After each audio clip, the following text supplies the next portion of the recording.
Inilabas na ni PBBM ang pangalan ng mga pinakamalalaking kumpanya na halos sila ang kumukontrol ng mga flood control project sa buong Pilipinas. Ipapakita ko sa inyo mamaya kung sino-sino yan. May example ako sa inyo. Makikita nyo matindi talaga sila. Sa press ko ni PBBM, sabi niya, mayroon mula 2022 July hanggang May 2025 mga kabunyog, mga kababayan, July 2022 to May 2025, ang kabuuang budget sa flood control ay 545 billion pesos. Tandaan natin, 545 billion pesos. Sa 545 billion pesos na yan, 20% niyan, ang nakakakuha niyan, yung 15 pinakamalalaking contractors o pinakamalalaking kumpanya. So, nakukuha nyo mga kabunyog? Kumbaga, 545 billion pesos mula 2022 to 2025. Ang budget sa flood control, 15 lang yan. Ito yung top 15 contractors na may pinakamaraming flood control projects. Tandaan natin yan. Legacy Construction Corporation, Alpha and Omega General Contractor and Development Corporation, St. Timothy Construction Corporation, QM Builders, EGB Construction Corporation, Top Notch Catalyst Builders Incorporated, Centerways Construction and Development Incorporated, Sunwest Incorporated, Hightone Construction and Development Corporation, Triple B. Ano ba to? Triple B ba to? Triple H. Sorry alam nyo naman na mahina ang aking matay. Triple Eight.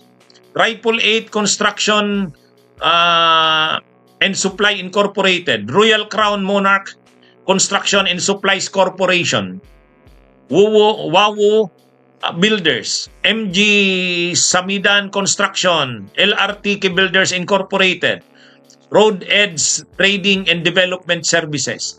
Ngayon, mga kabunyog, yung 50 na yan na mga construction companies, sila ang nakakuha ng 20% ng 545 billion. Ganyan ka ito.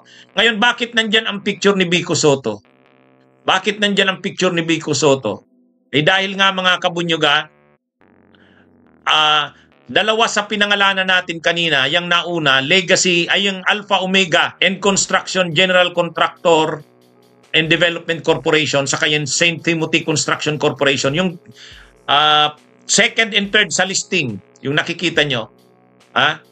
Yung dalawang construction companies na yon, yung nasa kanan, si Diskaya yan. Yan ang nakalaban ni Vico Sotto noong 2025. Kaya sabi ni Vico Sotto, ayan, naglalabasa na. Mga kabunyog, maraming kilala daw si Marby Rivera. So mga kabunyog, bakit nandyan ang picture ni Vico Sotto? Ay kasi nga, yang nakikita niyong babae dyan, sa kanan, yan ang nakalaban ni Vico Sotto sa eleksyon noong 2025. Lumaban kay Vico Sotto, maraming pera, pero tinalo ni Vico Sotto. Ngayon, ang apelyido niya nasa kanan na yan, Diskaya. Yang Diskaya, yan ang may-ari, yang nasa second at third sa lista. Alpha and Omega General Contractor and Development Corporation saka St. Timothy Construction Corporation. Kaya sabi ni Vico Sotto sa post niya, mga kabunyog, sabi ni Vico Sotto, ang post ni Vico Sotto ganito, let's do our part in exposing these systematic practices of corruption. Yan. Ano yan Post yan ngayon ni Vico Sotto. Ito ang panawagan ni Pasig Mayor Vico Sotto kasunod ng pagbisto ni President Bongbong Marcos sa 15 contractors na may pinakamaraming flood control project sa Pilipinas. Sa isang Facebook post, binigyang diin ni Sotto na pag-aari ng pamilya Diskaya ang dalawa sa mga ito, ang Alpha and Omega General Contractor and Development Corporation at St. Timothy Construction Corporation.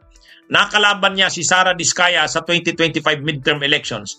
Nabanggit din ng alkalde na pagmamay-ari rin ng mga Diskaya ang St. Gerard Construction na pinasuspindi niya ang construction project sa Barangay Bambang Pasig dahil sa issue sa building permits noong January 2024. Sabi ni Vico Soto, "We will continue the cases against these people so that we can collect the millions if not billions of pesos that they owe the LGU in business taxes." Saad ni Soto. Kaya nakalagay dyan sa picture natin yan, si Vico Soto, kasi yung sa 15 na yon na malalaking construction companies na silang humahawak ng flood control sa buong Pilipinas, si Diskaya, Sara Diskaya, yan nakalaban niya. Ang isa pang ano doon, ito pa, mga kabunyog, tingnan nyo yung pinangalanan doon. Sa top 15 na contractors, tingnan nyo yung pang-8. Legacy, Alpha, St. Timothy, QM, EGB, Topnotch, Centerways, yan. Pang-8. 1, 2, 3, 4, 5, 6, 7, 8. Pang-8 sa kapang-siyam. Tandaan nyo ang pang-8, Sunwest Incorporated. Ang pang-siyam, Hightone Construction and Development Corporation. Alam nyo kung sino yan? Sunwest? Alam nyo kung kanino yung Sunwest at saka Hightone? Yung nasa 8 saka 9 sa lista? Yan ay pag-aari ng mga nila Saldico. Yan. Sunwest Care Foundation Incorporated. Sino ba sa yan si Saldico? Si Saldico ay Ako Bicol Party List. Tandaan nyo na? Tanda ni Val Llorca Yan mga kabunyog, mga kababayan. Hindi, ang nakalist, bakit wala dito yung kay Bongo, CLTG? Ay kasi mula 2022 to 2025 ito. Panahon na ito ng Marcos. Yung kay Duterte, 2016 to 2022, hindi kasama dito. Ang pinag-uusapan dito na inano ni Marcos, yung 2022 to 2025. Sino yan si Saldico? Ay, yan ang ng congressman ng Ako Bicol. Kalaban namin yan sa party list. Hanggang dito yan. Di ba nung panahon, pag upo ni PBBM sa kanil Romualdez, yan ang House Appropriations Committee Chair. Pero dahil grabe ang kontrobersya ng budget ng 2025, napilitan niyang mag-resign si Saldico. Yan si Saldico. Mga kabunyog, yan Mr. Elisaldico, Chairman and CEO of Sunwest Group Holding Company Incorporated, deliver a message. Pero sabi ni Saldico, wala na daw siya sa Sunwest. Wala na. Kasi syempre pag nag-congressman ka, aalisin mo na ang pangalan mo doon sa korporasyon. Pero siya pa rin naman ang may-ari niyan Sunwest na yan. Siya pa rin naman ang may-ari ng Sunwest na yan. Nakita nyo mga kabunyog, mga kababayan? Kaya pang-8 doon sa lista, itong Sunwest. Si Saldico yan. Dating House Appropriations Committee Chair. Ngayon, ito ang matindi. Kung babalikan natin dun sa listang pinakita ko sa inyo, ano ang kasunod sa Sunwest? Pang-8 Sunwest. Anong sunod? Sige nga, tingnan nyo yung sunod sa lista. Anong corporation ang nakasunod sa Sunwest? Tingnan nyo, anong sunod sa Sunwest? At tandaan nyo, yung Sunwest, yan din yung nakakuha ng kontrata sa overpriced laptops nung panahon ng COVID. Naalala nyo yung sa DepEd? Yung sa DepEd, yung overpriced laptop, Sunwest din yun, yung kay Saldico. Ngayon mga kabunyog, mga kababayan, tingnan nyo yung sunod sa Sunwest. Hulaan nyo kung kanino naman yung Hightone na yan. Hulaan nyo kung kanino yung Hightone. Ano yan Hulaan nyo kung kanino yung Hightone Construction na yan. Hightone. Kito ko. Sa amin, bastos ang term na kito. Pero yun naman talaga yung niya nickname niya. Si Christopher Kito ko. Sino si Christopher Kito ko? Yan ay kapatid din ni Saldico. Mga kabunyog tandaan nyo. Yung Hightone ay kapatid ni Saldico. Ayan Hightone Construction and Development Corporation, Legazpi City, Albay. Hightone yan Albay pa rin. Albay. Ngayon, ano yung Hightone? Sinong may-ari? Yan Kaya imagine niyo yung magkapatid. Yung magkapatid Ganyan sila katindi. At yan si Kito ko, tumakbo yan na congressman ng Albay. Kasama yan ni Salceda. Alam nyo si Salceda, di ba? Kilala nyo naman si Salceda. Si Salceda ay congressman ng 2nd District ng Albay. Ngayon, tapos na yung termino ni Salceda. Tumakbo si Salceda ang gobernur. Ang sumuporta kay Salceda, ako Bicol, sila Saldico. Ang vice governor ni Salceda, si Diday ko, kapatid ni Saldico ng ako Bicol. Saka ni Kito ko.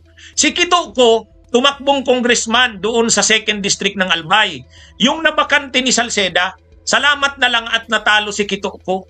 Siya ang may-ari ng Hightone. So nakukuha nyo mga kabunyog, mga kababayan. Matindi sila. Matindi. Yung iba hindi ko pa nare-research. Yung iba hindi ko pa nare-research. Yan lang ang alam ko pa dyan. I-re-research ko yan. Hintayin nyo ako. Kaya nakikita nyo mga kabunyog, mga kababayan. Ang maganda dito, hindi. Si Christopher ko ay tatay ni yung sa BHW party list. Naalala nyo yung BHW party list? Si Congresswoman. Yung ano bang pangalan ni yung sa Congresswoman ng BHW party list. Akala ng mga marami barangay health workers, hindi yun. Kaya yung party list nila ng mga ko, dalawa. BHW at saka ako Bicol. Mabuti na lang, hindi na nanalo yung BHW party list ngayon. Nakuha nyo mga kabunyog, mga kababayan? So yan po ang ating pinag-uusapan ngayon. Si Angelica Natasha ko. Dati ang congresswoman ng BHW party list. Kala ng mga barangay health workers, kanila yun. Sabi ko hindi. Ang nominee niya ng barangay health workers, si Angelica Natasha ko. Anak ni Kito ko na may-ari nitong Hightone. Ang dami talaga nilang Kaya makikita nyo doon sa top 10 ng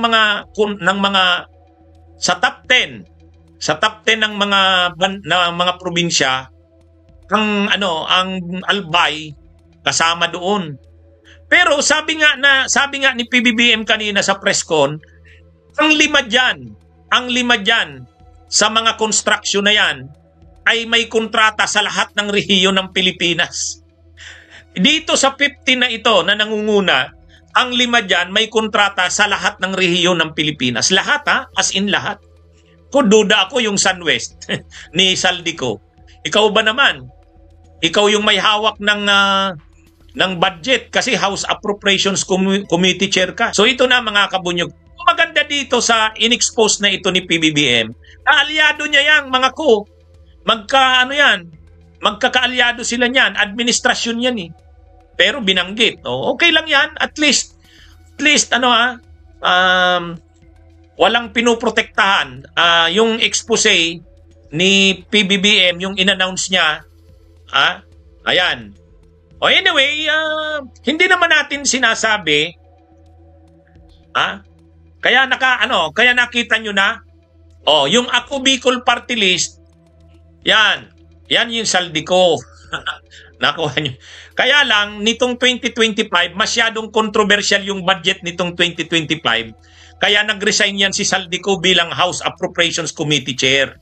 Hindi pa ako kumpleto ng research kasi announce lang ngayon ni PBBM niyan, yung 15 na yan na contractors.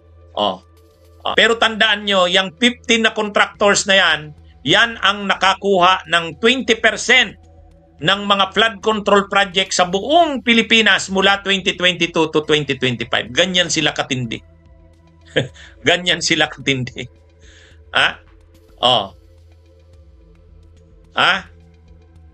Ayan mga kabunyog, mga kababayan. Kaya yung mga nagsasabi sa akin dyan, na bayad daw ako ni Romualdez at saka ng Marcos, ayan, mga kaalyado yan ni Romualdez at ni PBBM, pero binabanggit ko, si Saldico, magkakaalyado yan, sila Salceda. Sila Salceda. Si Salceda, congressman ng Albay, tapos na yung term niya. Si Salceda, si Joey Salceda, kilala nyo yan eh. Kaya lang, tumakbo siyang gobernur ng Albay. Magkakampi sila ng mga ko. Yung Ako Bicol. Ang vice governor ni Salceda, si Diday ko, tid ni Saldico sa kanikito ko. natalo si Salceda, tinalo ni Rizal. Pero si Diday ko, yung kapatid nila Saldico, panalo. Grabe, bumaha ng pera sa Albay nung nakaraang eleksyon. Grabe. Kaya lang natalo si Salceda. Ngayon, yung distrito ni Salceda, second district ng Albay, kung tumakbo doon na congressman, si Kituko. O yung sa Hightone, yung Hightone nandyan. Pero tinalo ni Kaloy Loria. Tinalo ni Kaloy Loria. So nakikita nyo na mga kabunyog, mga kababayan, bakit nabanggit dito si Vico Soto? Nabanggit si Vico Soto kasi yung ikalawa sa lista, Alpha and Omega, sa kayang St. Timothy Construction Corporation, yan ay pag-aari nitong si Diskaya, yung nasa kanan, si Sara Diskaya. Kalaban yan ni Vico Soto nung mayor. Pero kahit mapera pa yan, tinalo pa rin ni Vico Soto. Kaya lang, sabi ni Vico Soto, ito yung sabi ni Vico Soto, unti-unti nang nalalaman ng taong bayan ang buong katotohanan. O yan. Mainit talaga si Vico Soto kasi ang kalaban niya, kontraktor na malaki. Pero tinalo niya pa rin. Tinalo niya pa rin. Okay? Okay yan mga kabunyog, mga kababayan. Yan yung yan po yung mga Yung iba hindi ko pa alam yan. Hindi ko pa nare-research yan. Hindi ko pa nare-research yan. Hayaan nyo, magre-research pa ako. Pero ang sabi naman ni Saldico, wala na daw siyang nag-divest na siya, nag-divest na. Ibig sabihin inalis niya na yung investment niya sa SunWest nang pumasok siya sa politika. Madali lang naman magsabing inalis mo na yung investment mo. Pero sa totoo, ikaw pa rin naman may-ari niyan. Ganyan naman. Yan po, yung mga Ang nababanggit ko pa lang dito, itong si Sara Diskaya. Kasi si Vico Soto na mismo ang nag-expose. Si Vico Soto na. Ang isa pa doon sa Kinsing Corporation, itong Hightone, Kikituko. Yung isa pa naman, yung SunWest, kay Christopher ko naman yon. Ito yon. Dating Appropriations Committee Chair nung panahon ni ni start ng administrasyon ni PBBM. Pero nag-resign ito ngayong taon o ng 2024 dahil nga sa kontrobersya sa budget, di ba? Ini-question yung budget, napilitan itong mag-resign. Yan mga kabunyog, yan na muna yung topic ko ngayon, ha? Mga kabunyog, mga kababayan, nakikiusap ako sa inyo, sana tulungan nyo ako, i-share ninyo itong aking mga vlogs. Mag-subscribe kayo at invitean nyo ang mga kakilala nyo, kaibigan. Para, alam nyo, kailangan kong i-maintain yung algorithm nito. Bakit kailangan kong i-maintain? Dahil nga mga kabunyog, mga kababayan, pag hindi ko na-maintain ang algorithm, hindi ito i-share ng i-recommend ng Facebook at YouTube. Ganyan po ang ng Facebook at YouTube. Kapag ang algorithm mo mahina, hindi mo na-maintain, hindi kanya i-share sa iba, hindi ka i-recommend. Pero kung maganda yung algorithm mo na maintain mo, i-share ka, i-recommend ka sa iba. Kailangan malaman ng ating mga kababayan itong mga dinidiscuss natin dito. Kasi ito yung katotohanan. Tulungan nyo akong maipalaganap ito. Tulungan nyo akong maipalaganap ito, mga kabunyog, mga kababayan. Okay? Okay na, mga kabunyog, mga kababayan? Yung iba, i-research ko pa yon kung kanino nga yon. Magandang araw sa inyong lahat, mga kabunyog. Paki-share nito, paki-follow. At sana huwag kayong mag-i-skip ng ads. Tulong nyo na sa ating advocacies. Magandang araw sa inyong lahat. Mabuhay po tayo. Bunyog, bunyog, halikan na kasama ka. Bunyog, kapag buklod ay may pag-asa. Luzon, Visayas, Mindanao, isa ang pananaw. Sa bagong Pilipinas ang bunyog isisigaw. Bunyog.